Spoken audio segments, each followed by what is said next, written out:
আদৰণি আচলতে কেতবোৰ মানুহক কেতিয়াবা কিছুমান অনুষ্ঠানলৈ আদৰণি জনোৱাটো এক ধৰণৰ যান্ত্ৰিকতাৰ মাজত পৰে, কিন্তু অসমীয়া সেই অতিথি পৰায়ণতা, অসমীয়া সেই মনৰ মাজত টকবগাই থকা কেতবোৰ ইতিবাচক কথাৰ বাবে আমি পুৰণি কথা সোঁৱৰণ কৰি আজি যেনেকৈ পৰাগ দাক সোঁৱৰণ কৰিছোঁ, আমি কেতবোৰ কথা এৰি চলিব নোৱাৰোঁ।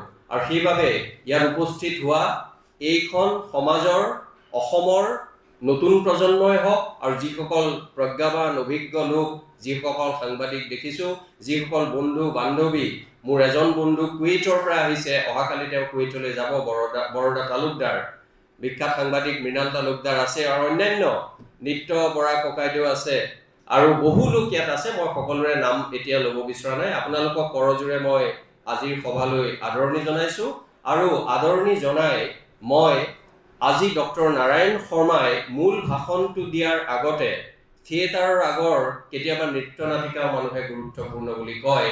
এনেই নৃত্য নাটিকাখন হয়তো ইমান গুৰুত্বপূৰ্ণ নহ'লহেঁতেন, কিন্তু আজিৰ নৃত্য নাটিকাত মূলতঃ ডক্টৰ নাৰায়ণ শৰ্মা দেৱৰ সপোনৰ বিষয়ে আৰু সেই সপোন কেনেকৈ বাস্তৱত পৰিণত কৰাৰ ক্ষেত্ৰত তেওঁ কৰা পৰিশ্ৰম, অধ্যৱসায়, যত্ন আৰু এতিয়া দেখা পোৱা জাতীয় জীৱনত বিৰিঙি উঠা সেই সফলতা, সেই সকলো কথা সংকটত পৰা এই জাতিটোৰ কাৰণে এক ইতিবাচক এক চানেকি হ'ব পাৰে।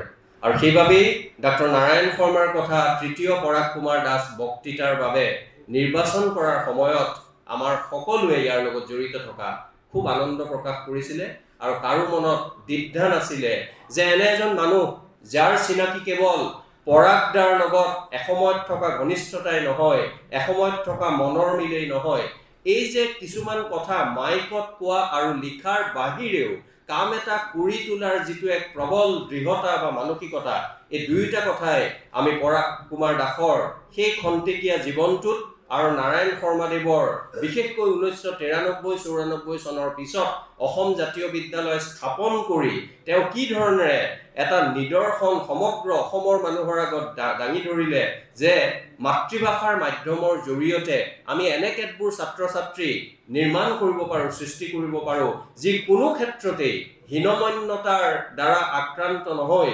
বৰঞ্চ নিজৰ ব্যক্তিগত সপোনক বাস্তৱত ৰূপায়ণ কৰাৰ লগতে সামূহিক সপোনটোকো কিছু আগুৱাই লৈ যাব পাৰে। আৰু আপোনালোকে ভাবিব 1992 চনৰ দৈনিক অসম কাকতত এইজন ডাক্তৰ নাৰায়ণ শৰ্মাই এই যে বাৰ্ডেন ফ্ৰী এডুকেশ্যন, যি সময়ত য়শপাল কমিটিৰ ৰিপৰ্ট হয়তো আহিছিল বা অহাৰ অলপ দিন আগত হ'ব পাৰে, তেওঁ হোমৱৰ্কৰ কথা লৈ, স্কুল বেগৰ কথা লৈ এটা লেখা লিখিছিল। আমি তেতিয়া দিল্লী বিশ্ববিদ্যালয়ৰ ছাত্ৰ আছিলোঁ, আৰু সেই লেখাটোৱে অসমত কেনেকৈ এটা যোগাত্মক বিতৰ্কৰ খলকনি তুলিছিল আজিও আমাৰ মনত পৰে। কিন্তু কেতিয়াবা ভাৱ হয়, তেনে বিতৰ্ক হয়, তেনে বিতৰ্ক এসময়ত গৈ মৰহি যায়, কিন্তু এইটো এনে এটা বিতৰ্ক আছিল যিটো বিতৰ্কৰ পৰা তেওঁৰ মনত থকা সেই সপোনবোৰে বাস্তৱত ৰূপায়িত হ'বলৈ ধৰিলে, আৰু তাৰ বাবে তেওঁ ব্যক্তিগত জীৱনত বহু কষ্ট কৰিব লগা হ'ল। আজি অসম জাতীয় বিদ্যালয় বুলি ক'লে পৰাগ কুমাৰ দাস আৰু পূৰবী দাস বাইদেউৰ সুযোগ্য সন্তান আমাৰ ৰোহন আৰু প্ৰেৰণাৰ কথা সকলোৰে মনত আছে। তেওঁলোক আজি ইয়াত থাকিব পৰা নাই, কিন্তু দুয়োজনেই ছিংগাপুৰত তেওঁলোকে এতিয়া কৰ্মৰত। নেশ্যনেল ইউনিভাৰ্চিটি অফ ছিংগাপুৰৰ দৰে বিশ্ববিদ্যালয়ত তেওঁলোক অধ্যয়ন কৰি বৰ্তমান কৰ্মক্ষেত্ৰত তেওঁলোক নিয়োজিত হৈছে, কিন্তু তেওঁলোকো এই অসম জাতীয় বিদ্যালয়ৰ প্ৰায় ওলোৱা ছাত্ৰ ছাত্ৰী আছিল। আৰু এটা কথা মনত পৰিছে, কেতিয়াবা কয় মানুহে উদাহৰণ দিয়ে কিন্তু নিজে কৰিবলৈ বেয়া পায়। মোৰ দুজন ল'ৰালৈ মনত পৰিছে, 7 সাগৰ 13 নদীৰ পাৰত আজিৰ দিনটোত আছে এজন ল'ৰা আছে বিখ্যাত এখন আইভি লীগ ইউনিভাৰ্চিটি, য়েল বিশ্ববিদ্যালয়।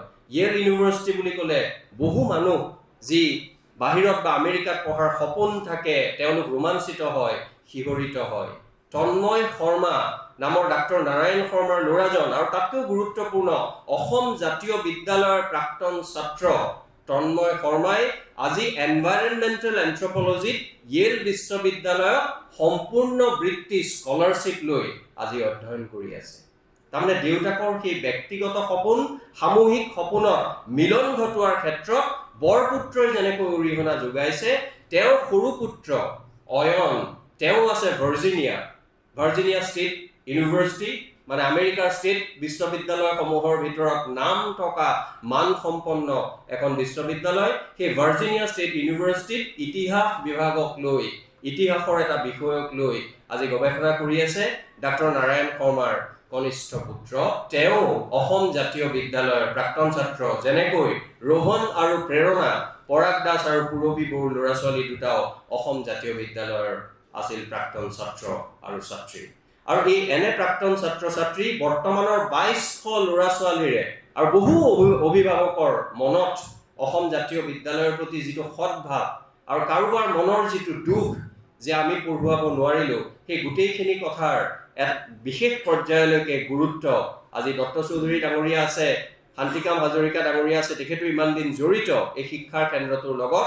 মই ভাবোঁ 3টা দশক পাৰ হোৱাৰ পিছত ডাক্তৰ নাৰায়ণ শৰ্মাই আৰু অসমীয়া জাতিয়ে এনে এটা কথালৈ গৌৰৱ কৰিব পাৰে যে এনে এজন মানুহ আৰু তেওঁৰ লগত থকা দলটোৱে এটা সপোনক বাস্তৱত ৰূপায়ণ কৰাৰ ক্ষেত্ৰত এটা পৰ্যায়লৈ চাৰিওফালে আমি যেতিয়া সংকট আৰু চাৰিওফালে যেতিয়া নেতিবাচক বেবেৰিগাম কথাই অসমীয়া মানুহক আমাক আচলতে হতাশ কৰে, তেতিয়া কিন্তু অসম জাতীয় বিদ্যালয় কেৱল স্বাভিমানৰ প্ৰতীক নহয়, আমাৰ বাবে আশাৰ কিৰণস্বৰূপ হৈ পৰে। মই আশা ৰাখিছোঁ আপোনালোকে ডাক্তৰ নাৰায়ণ শৰ্মাৰ বক্তব্যৰ জৰিয়তে এই বিষয়ে বিস্তৃতভাৱে আভাস পাব। কিন্তু এগৰাকী মানুহৰ নাম নক'লে ভুল হ'ব। প্ৰথমতে ক'ব লাগে আচলতে ডাক্তৰ নাৰায়ণ শৰ্মাৰ সেই সহধৰ্মিনী মেঘালী গোস্বামী বাইদেউ। মই নাজানো আজি আহিছে নাই, সেই তাহানিৰ দিনত আহিছে।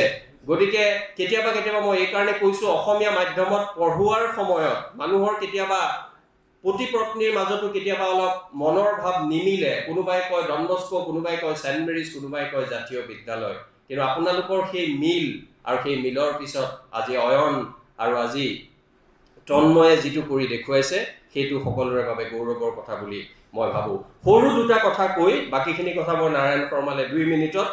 মই আপোনালোকে ভাবিব পৰাগ কুমাৰ দাসৰ ল'ৰা ছোৱালী পঢ়ে, নাৰায়ণ শৰ্মাৰ ল'ৰা ছোৱালী। মই 2200 বৰ্তমানৰ ছাত্ৰ ছাত্ৰীৰ কথা ক'লোঁ।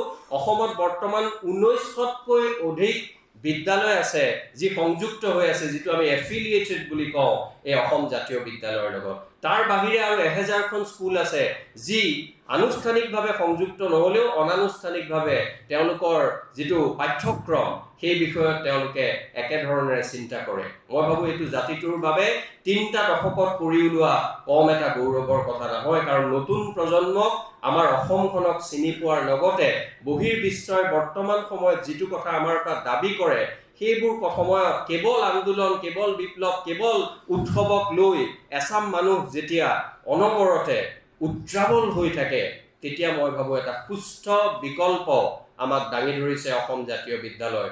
আপোনালোকে ভুলতো নাভাবিব যে মই কোনো আন্দোলন বা প্ৰয়োজন হ'লে বিপ্লৱ বা প্ৰয়োজন হ'লে কোনোবাই কাৰোবাক বিৰোধিতা কৰাৰ কথাটো কেতিয়াও মই তলৰ কথা বা সেই কথাটো মই নুই কৰিব নিবিচাৰোঁ।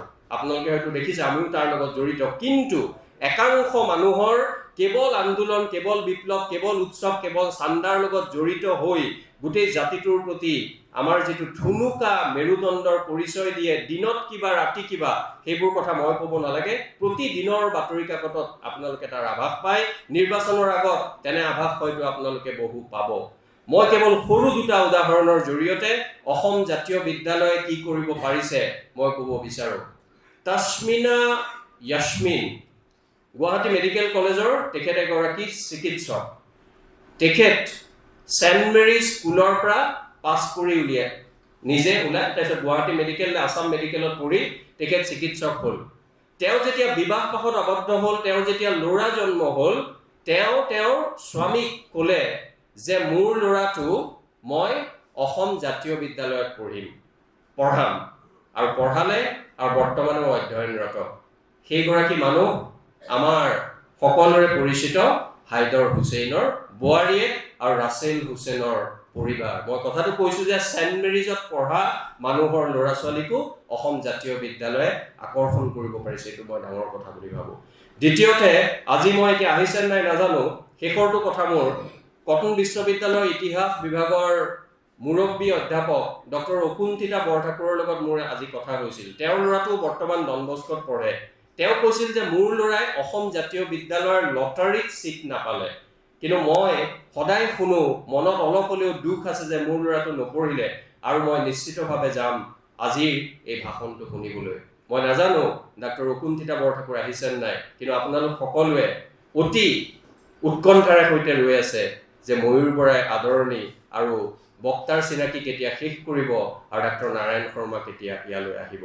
ডাক্তৰ নাৰায়ণ শৰ্মা ডাঙৰীয়া, মই অনুৰোধ জনাইছোঁ, মই ৰাইজৰ আগত, ৰাইজে আৰু বেয়া নোপোৱাৰ আগতে আপুনি আহক, মোক ব্যক্তিগত ৰক্ষা কৰাৰ লগতে অসমৰ সমাজ জীৱন পোহৰাই তোলা আপোনাৰ সেই কাৰ্যক্ৰমণিকা, শৈশৱৰ শিক্ষা, বৰ্তমানৰ প্ৰেক্ষাপট আৰু ভৱিষ্যতৰ প্ৰত্যাহ্বান সম্পৰ্কে আপোনাৰ বক্তব্য প্ৰদান কৰক। ধন্যবাদ।